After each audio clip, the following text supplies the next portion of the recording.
Assalamualaikum warahmatullahi wabarakatuh. Perkenalkan, nama saya Melania Lestari dengan NPM 23305080053. Nah, pada kesempatan kali ini saya akan menjelaskan sedikit contoh soal mengenai topik-topik yang sudah dibahas di mata kuliah Ekonomi Teknik. Yang pertama ada decision making dan cost concept. Nah, topik ini itu membahas bagaimana prinsip ekonomi teknik digunakan dalam pengambilan keputusan yang rasional berbasis biaya. Fokus utamanya adalah mengidentifikasi biaya relevan dan non-relevan agar keputusan yang diambil dapat memberikan efisiensi ekonomi bagi perusahaan. Kemudian ada interest dan equivalent, di mana topik ini membahas konsep nilai waktu atau nilai uang saat ini berbeda dengan nilai uang di masa depan. Melalui analisis kesetaraan, kita dapat membandingkan berbagai alternatif investasi berdasarkan nilai maupun nilai di masa depan. Nah, yang ketiga ada equivalent for repeat cash flow, di mana topik ini itu membahas atau menyoroti kesetaraan nilai dan juga arus kas berulang seperti pembayaran atau tabungan tahunan. Konsep ini penting untuk menghitung nilai kini, nilai akhir, dan juga serangkaian arus kas yang terjadi secara periodik. Nah, yang keempat ada annual cash flow analysis, di mana topik ini digunakan untuk mengevaluasi proyek atau investasi dengan cara mengubah seluruh arus kas menjadi nilai tahunan atau ekuivalen, yang nantinya membantu menentukan alternatif dan memberikan keuntungan tahunan yang terbesar yang mempertimbangkan faktor bunga dan juga waktu. Kemudian yang kelima ada present worth analysis, di mana topik ini membahas metode untuk menilai kelayakan suatu proyek atau investasi dengan cara mengkonversi seluruh arus kas masa depan menjadi nilai sekarang. Nah, analisis ini membantu pengambilan keputusan untuk menentukan alternatif yang paling ekonomis berdasarkan nilai mata uang saat ini dengan mempertimbangkan faktor bunga dan juga waktu. Dan yang terakhir ada rate of return analysis, di mana topik ini membahas tingkat pengambilan investasi yang diperoleh dari suatu proyek atau aset. Melalui analisis ini, perusahaan dapat menilai apakah suatu investasi ini layak dijalankan berdasarkan tingkat pengembalian dan juga pembandingan dengan tingkat bunga yang disyaratkan. Nah, baik, pada slide ini saya akan menjelaskan contoh penerapan konsep pengambilan keputusan biaya atau decision making dan cost concept dalam konteks operasi hotel. Nah, kasus ini terjadi di Tidak Dessert yang setiap paginya memproduksi sekitar 300 porsi kue sarapan seperti croissant, muffin, dan juga roti manis untuk para tamu hotel. Nah, produksi ini dilakukan di dapur internal dan juga departemen hotel. Nah, dalam menjalankan kegiatan produksinya, dapur mengeluarkan biaya per bulan yang terdiri atas biaya bahan baku seperti tepung, mentega, gula, dan juga telur sebesar 6 juta rupiah. Kemudian ada tenaga kerja langsung yaitu chef dan juga asisten roti sebesar 8 juta rupiah. Dan biaya overhead seperti listrik, oven, gas, serta penyusutan peralatan dapur sebesar 4 juta rupiah. Sehingga total biaya produksi internal dapur ini mencapai 18 juta per bulan. Nah, muncul alternatif baru ya, salah satunya ada pemasok roti lokal yaitu ada Mela Bakery yang menawarkan untuk menyediakan kue sarapan yang sama dengan harga hanya 15 juta per bulan. Nah, melihat perbedaan harga ini, manajer dapur mulai mempertimbangkan opsi membeli dari pihak luar karena tampak lebih murah dan juga lebih praktis. Namun, manajer keuangan hotel tidak langsung menyetujui keputusan tersebut karena ia meminta untuk dilakukan analisis biaya yang lebih mendalam terlebih dahulu untuk memastikan bahwa keputusan yang diambil itu benar-benar menguntungkan secara ekonomi dan tidak merugikan hotel dalam jangka panjang nantinya. Nah, jadi kasus ini itu menggambarkan bagaimana konsep biaya yang relevan dan analisis atau keputusan yang sangat penting dalam manajemen, tidak hanya melihat nominal tetapi juga mempertimbangkan faktor-faktor seperti efisiensi, penggunaan sumber daya internal, dan juga kualitas hasil produksi. Sekarang kita masuk ke bagian penyelesaian atau analisis keputusan. Di sini kita ingin menentukan apakah lebih baik memproduksi kue sendiri dari dapur hotel atau membeli dari pihak luar yaitu dari Mela Bakery. Nah, langkah pertama adalah kita harus melihat selisih biaya nominal. Jika kita membandingkan secara kasat mata, biaya internal 18 juta rupiah sedangkan dikurangi dengan biaya dari luar yaitu 15 juta rupiah, sehingga terlihat potensi penghematan sebesar 3 juta rupiah per bulannya. Nah, namun pengambilan keputusan manajerial kita tidak cukup hanya melihat angka nominal. Kita harus menghitung biaya yang benar-benar berubah atau biaya relevan, yaitu biaya yang akan hilang atau akan muncul akibat perubahan keputusan tersebut. Nah, yang pertama ada bahan baku. Jika kue dibeli dari pihak luar, maka hotel itu tidak perlu membeli bahan baku seperti tepung, mentega, gula, dan juga telur. Artinya biaya bahan baku sebesar 6 juta rupiah bisa dihemat sepenuhnya. Yang kedua ada tenaga kerja, di mana chef dan asisten roti ini memiliki kontrak tetap sehingga gaji mereka tidak bisa dihapus.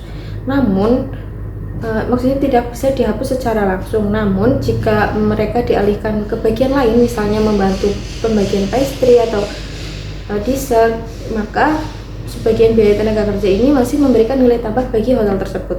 Nah, untuk itu kita bisa mengasumsikan 50% waktu kerja mereka bisa dimanfaatkan kembali sehingga penghematan biayanya mencapai 4 juta rupiah. Yang ketiga ada biaya overhead, di mana total biaya overhead awal itu adalah 4 juta rupiah yang terdiri dari dua komponen. Yang pertama yaitu listrik dan gas sebesar 1.500.000, ini bisa dihemat. Kemudian ada biaya penyusutan dari oven dan perawatan sebesar 2.500.000. Nah, biaya ini tetap sehingga terjadi walaupun dapur tidak digunakan sepenuhnya. Jadi total penghematan hanya bisa 1.500.000. Kemudian ada biaya tambahan seperti jika hotel memutuskan untuk membeli bakery dari luar, maka akan timbul beberapa biaya tambahan, yaitu biaya pengiriman, kemudian dan biaya penerimaan barang sebesar 400.000. Nah, biaya pengawasan kualitas dan pengemasan ulang sebesar 600.000. Jadi totalnya adalah 1 juta rupiah. Nah, untuk perhitungan penghematan aktual, setelah semua komponen dihitung, total penghematan yang benar-benar relevan adalah 6 juta dari bahan, 4 juta dari tenaga kerja, ditambah dengan 1.500.000 dari overhead dan dikurangi 1 juta dari biaya tambahan, yaitu 10.500.000 rupiah. Artinya jika hotel membeli dari pihak luar, total biaya yang akan dikeluarkan adalah 15 juta ditambah 1 juta, yaitu 16 juta. Sedangkan jika tetap memproduksi sendiri, biayanya tetap 18 juta rupiah, sehingga penghematan yang dapat dilakukan yaitu 2 juta per bulan.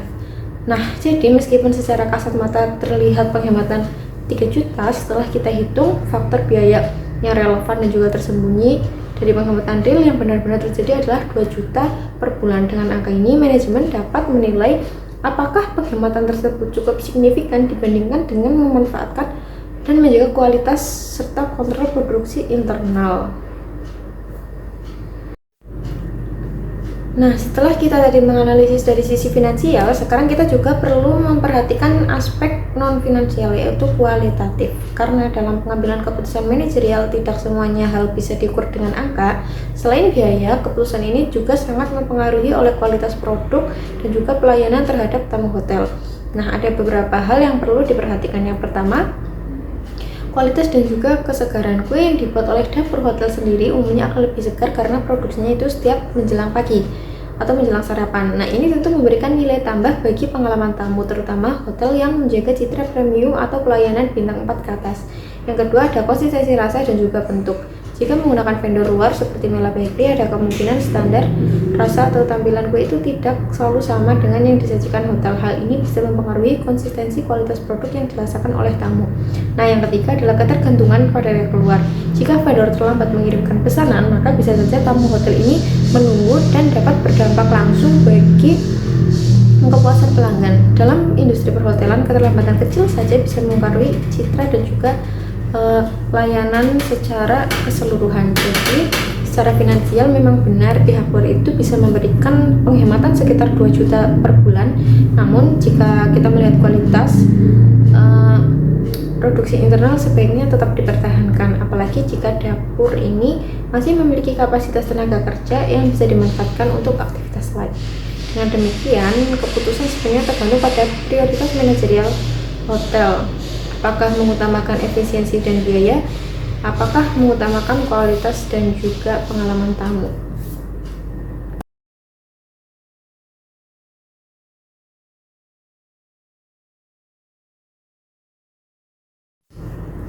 Nah, selanjutnya kita akan membahas salah satu konsep penting dalam analisis ekonomi teknik, tentunya yaitu interest dan juga ekivalen atau hubungan dan kesetaraan nilai uang dalam waktu yang berbeda.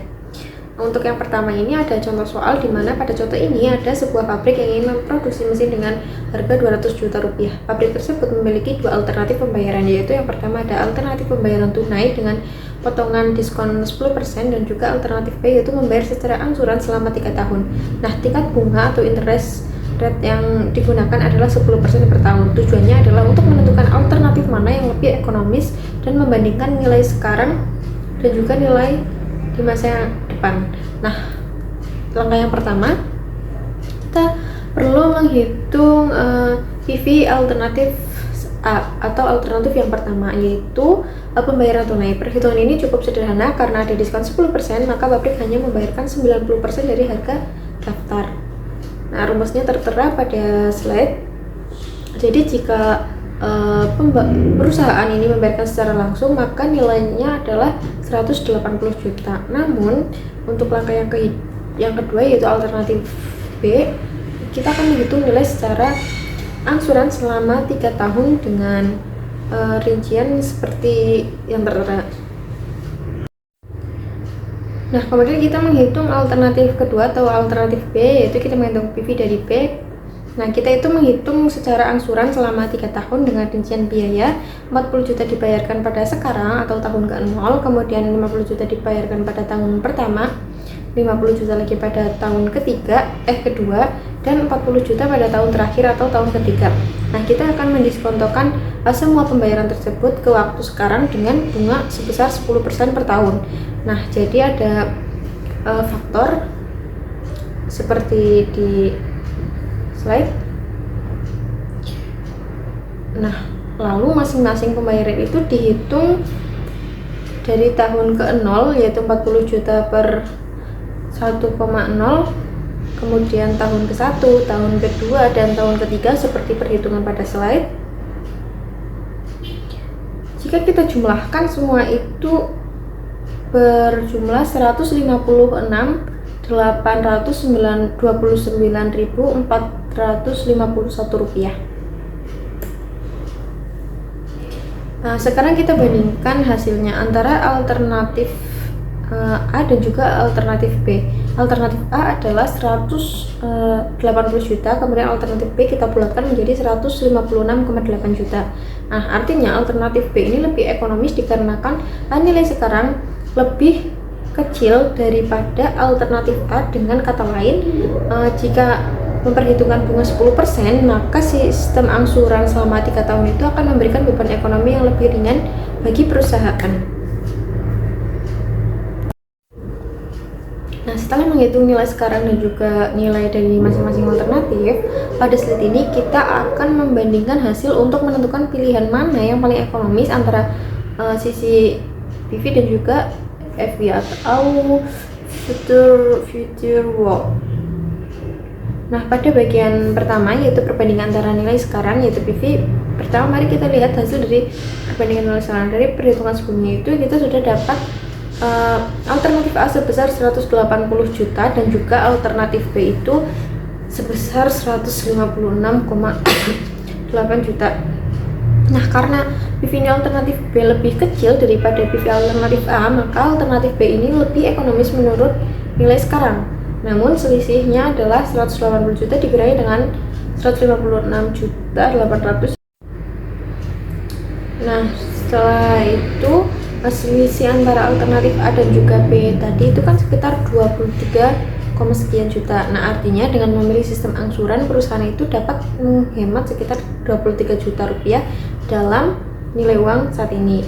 Dengan kata lain, jika kita mempertimbangkan konsep nilai waktu dari uang, maka pembayaran secara bertahap itu lebih menguntungkan daripada pembayaran tunai sekaligus di awal. Nah, kemudian perbandingan di masa depan. Yang pertama, kita juga bisa melihat dari perbandingan sisi lain masa depan, yaitu future work pada akhir tahun ketiga.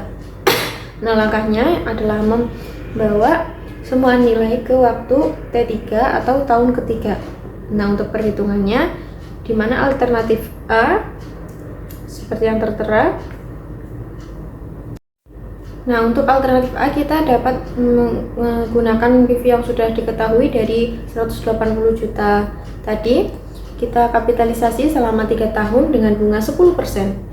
Nah, dengan rumus yang tertera kita mendapat hasil 239.580.000.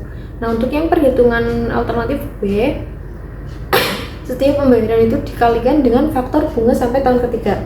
Jadi pembayaran pertama 40 juta dikalikan dengan nilai yang tertera sehingga mendapat nilai 53.240.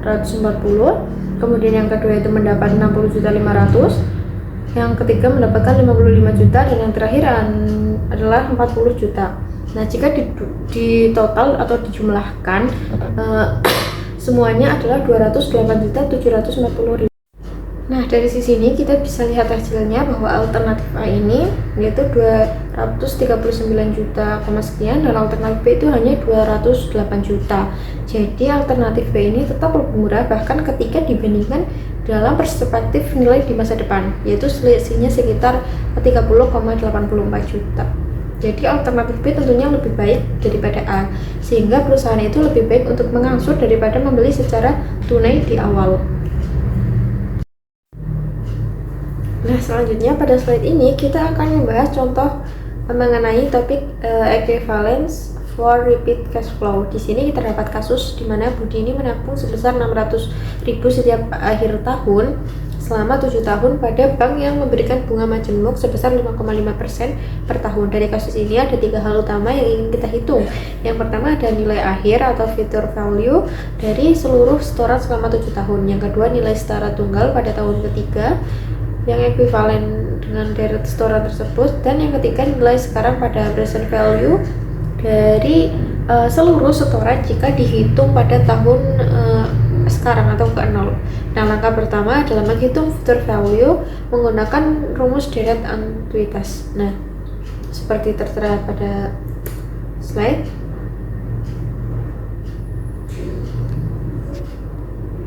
Dengan substitusi nilai A, kita mendapat nilai sebesar 4.960 sekian.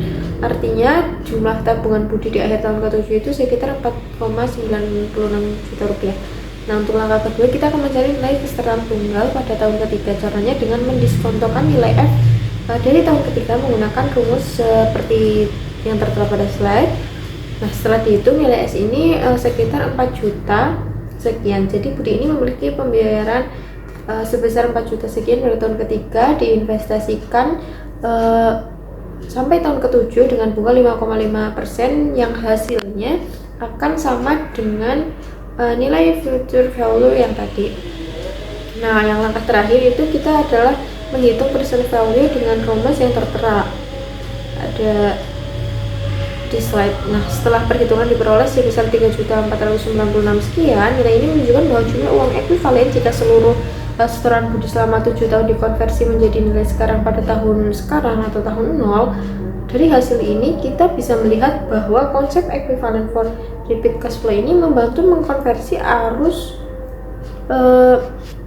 kas periodik menjadi nilai tunggal yang setara pada titik waktu tertentu. Nah, konsep ini itu sangat penting dalam analisis ekonomi teknik karena memudahkan kita untuk membandingkan berbagai alternatif investasi dengan periode pembayaran yang berbeda.